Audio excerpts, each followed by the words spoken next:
C'est une séquence militaire d'une intensité rare, marquant un tournant décisif dans la géopolitique du Moyen-Orient, qui se déroule sous nos yeux depuis le déclenchement de l'opération baptisée Furia Epica. Tout a commencé bien avant que les premières détonations ne retentissent au-dessus du territoire iranien, par un déploiement stratégique massif et minutieusement orchestré. Les forces américaines avaient, dans une discrétion absolue, positionné des escadrons de chasseurs F-22 Raptor sur des bases stratégiques en Israël et dans plusieurs points névralgiques du Moyen-Orient, préparant ainsi le terrain pour une offensive qui allait surprendre Téhéran par sa rapidité et sa furtivité. Le régime iranien n'était manifestement pas prêt à faire face à une telle puissance technologique. Dès le lancement de l'opération, ces joyaux de l'aviation américaine ont pénétré l'espace aérien de la République islamique tels des fantômes dans la nuit, invisibles pour les radars, imparables pour les systèmes de défense sol-air, se transformant instantanément en instruments de destruction massive contre les bases secrètes du pays. Aujourd'hui, cet avion n'est plus seulement un outil de frappe, mais une menace constante, une épée de Damoclès suspendue au-dessus d'un régime affaibli. Ce que le F-22 a accompli en Iran est d'une ampleur sans précédent dans l'histoire de la guerre aérienne moderne. Le F-22 Raptor est considéré comme l'un des actifs aériens les plus avancés jamais déployés par les États-Unis sur un théâtre d'opération. Aux côtés du F-35 Lightning II, ils forment un duo redoutable, bien que leurs rôles respectifs soient distincts et complémentaires. Si le F-35 est souvent décrit comme le meneur de jeu ou le quarterback de l'équipe aérienne, utilisant ses capteurs de pointe pour coordonner les opérations et frapper des cibles militaires de haute priorité, le F-22 reste le spécialiste incontesté de la supériorité aérienne. C'est cet appareil que les états-majors américains et israéliens ont privilégié pour anéantir les objectifs stratégiques et dominer totalement le ciel iranien.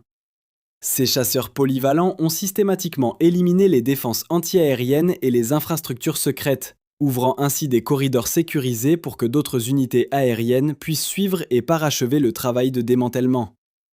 Les résultats de ce plan audacieux ne se sont pas fait attendre, et le bilan est accablant pour Téhéran. À la date du 30 mars, les forces de défense israéliennes ont rapporté que près de 80% des capacités de défense aérienne de l'Iran ont été purement et simplement détruites. Ce n'est pas une coïncidence si, durant la première semaine de l'opération Furia Epica, le F-22 a exercé une domination quasi absolue. Ces appareils ont survolé le territoire iranien pendant des jours entiers, sans jamais être détectés par les systèmes qui étaient censés les abattre. En plus de la destruction des bases, les Raptors ont joué un rôle clé dans la neutralisation opérationnelle du corps des gardiens de la révolution islamique, le CGRI. Leur réussite majeure réside dans le démantèlement complet du réseau de défense intégré de l'Iran. Actuellement, la supériorité aérienne des États-Unis est telle qu'ils se permettent désormais d'utiliser d'anciens bombardiers B-52 Stratofortress pour des missions au-dessus du sol iranien. Une telle situation serait impensable si l'Iran disposait encore d'un réseau de défense digne de ce nom, car les B-52, bien que puissants, sont massifs et extrêmement faciles à détecter pour des radars modernes. Le fait que ces géants puissent circuler librement dans le ciel iranien confirme la précision des chiffres fournis par Israël, suggérant même que l'estimation de 80% pourrait être en deçà de la réalité. Les F-22 ont littéralement nettoyé le ciel, créant un environnement permissif pour les appareils non furtifs. Mais l'action du F-22 ne s'arrête pas à la destruction brute. Alors que les plateformes classiques saturent désormais l'espace aérien, les Raptors ont évolué vers un rôle de soutien tactique, similaire à celui qu'occupaient les F-35 au début des hostilités.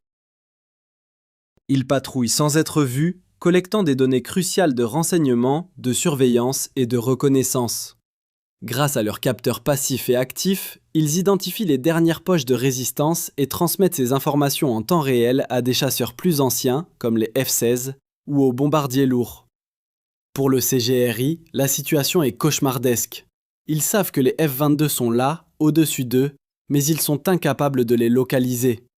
Cette stratégie d'attaque en couches successives a permis d'atteindre un niveau d'efficacité redoutable. Le régime iranien se retrouve dans une impasse totale, incapable de riposter contre un ennemi qui peut se camoufler à tout moment et rôder à portée de tir de ses derniers radars sans être repéré.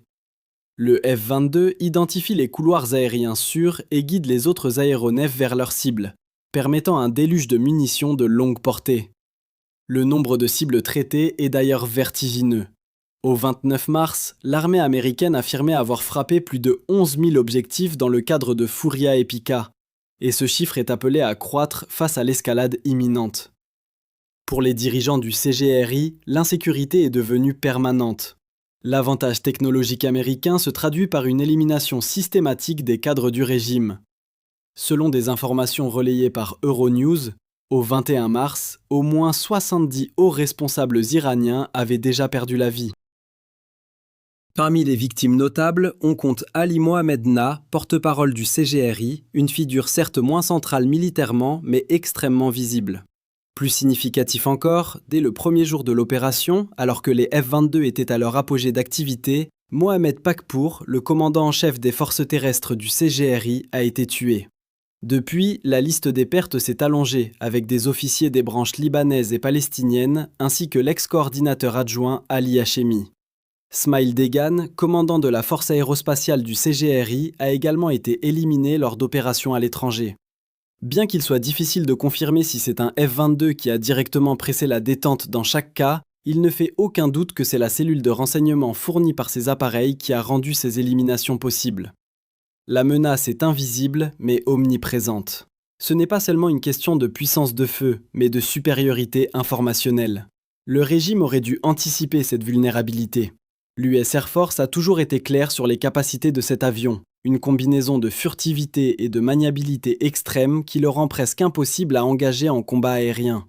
Capable d'atteindre Mach 2, le F-22 possède la capacité de supercroisière, ce qui lui permet de voler à des vitesses supersoniques sans utiliser de post-combustion, évitant ainsi de créer une signature thermique et radar détectable. Avec un rayon d'action dépassant les 1850 miles, il peut effectuer de multiples passages sur ses cibles avant de regagner sa base. Son armement est tout aussi impressionnant. Équipé d'un canon M61A2 de 20 mm capable de tirer 480 projectiles pour déchirer des structures non renforcées ou des drones, il transporte également dans ses soutes latérales des missiles RR-AIM-9 Sidewinder. Pour les frappes au sol, il utilise la bombe de petit diamètre GBU-39, une munition de 250 livres extrêmement précise qui permet de multiplier les frappes sans compromettre la furtivité. Ou encore la GBU-32 JDAM de 1000 livres pour des objectifs plus massifs. Malgré les avertissements publics répétés de l'US Air Force, Téhéran semble avoir sous-estimé l'ampleur du désastre à venir. Pourtant, un incident survenu en 2013 aurait dû leur servir de leçon. Cette année-là, un Su-25 iranien avait tenté d'intercepter un drone MQ-1 Predator américain dans l'espace aérien international. En réponse, les États-Unis avaient envoyé des F-22 en escorte. Le lieutenant-colonel Kevin Sutterfield, aux commandes d'un Raptor, avait alors réalisé une manœuvre restée célèbre. Il s'était glissé sous les F-4 Phantom iraniens venus intercepter le drone, avant de remonter à leur niveau pour leur signifier, par radio, qu'il était temps de rentrer à la maison. Les pilotes iraniens, stupéfaits de n'avoir rien vu sur leurs écrans jusqu'à ce contact visuel, avaient immédiatement obtempéré. 13 ans plus tard, l'histoire se répète, mais avec des munitions réelles. Aujourd'hui, la question qui brûle toutes les lèvres est de savoir quelle sera la prochaine étape de cette opération. Et la réponse semble pointer vers une escalade majeure. Des mouvements de troupes suggèrent qu'une invasion terrestre est en préparation. 2 unités expéditionnaires de l'infanterie de marine, la 3e et la 11e, font route vers la région, la 3e étant déjà sur place. Elles seront épaulées par les parachutistes de la 82e division aéroportée, portant le total à environ 6000 soldats d'élite, venant renforcer les 50 000 hommes déjà stationnés au Moyen-Orient. Si une invasion totale du continent semble peu probable, des sources citées par Al Jazeera indiquent que le Pentagone prépare des incursions sur l'île de Kharg. Cette île est un point névralgique absolu, abritant un terminal pétrolier par lequel transitent 90% des exportations de brut de l'Iran. L'objectif est limpide, exercer une pression économique insupportable pour forcer la réouverture du détroit d'Ormuz, véritable poumon énergétique mondial où circulent 20% du pétrole et du gaz naturel liquéfié de la planète. L'idée est de s'emparer de cette infrastructure et de la tenir le temps nécessaire. C'est une mission à haut risque où les soldats américains pourraient devenir des cibles pour les missiles et les drones iraniens restants. C'est précisément là que le rôle des F-22 deviendra vital.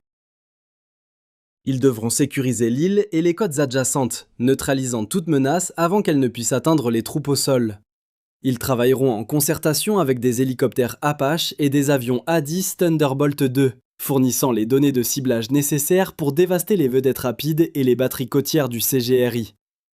Cependant, l'opération sur l'île de Kharg est périlleuse en raison de la nature hautement inflammable des installations pétrolières. Un seul tir mal ajusté pourrait transformer l'île en un brasier mortel. Pour minimiser ce risque, les F-22 utiliseront leur précision chirurgicale et leurs bombes GBU-39 pour affaiblir les défenses sans provoquer de catastrophe écologique majeure.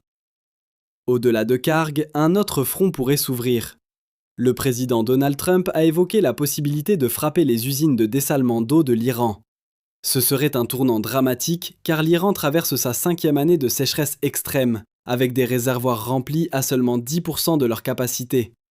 Détruire ces usines plongerait la population civile dans une crise humanitaire sans précédent, ce qui contraste avec les appels de Trump au peuple iranien pour qu'il reprenne le contrôle de son pays. Néanmoins, si l'ordre est donné, les F-22 seront en première ligne pour exécuter ces frappes stratégiques contre des installations que Téhéran tente désespérément de protéger avec ses derniers systèmes anti-aériens. Si les États-Unis parviennent à contrôler l'île de Kharg, ils disposeront d'un levier économique tel que les frappes sur les infrastructures civiles pourraient être évitées. Dans tous les scénarios, le Raptor reste le fer de lance de cette campagne. Alors que les pays voisins du Golfe commencent eux aussi à réagir aux provocations iraniennes passées, l'Iran se retrouve plus isolé que jamais, pris en étau entre une supériorité aérienne totale et la menace d'une invasion terrestre imminente. L'équilibre des forces au Moyen-Orient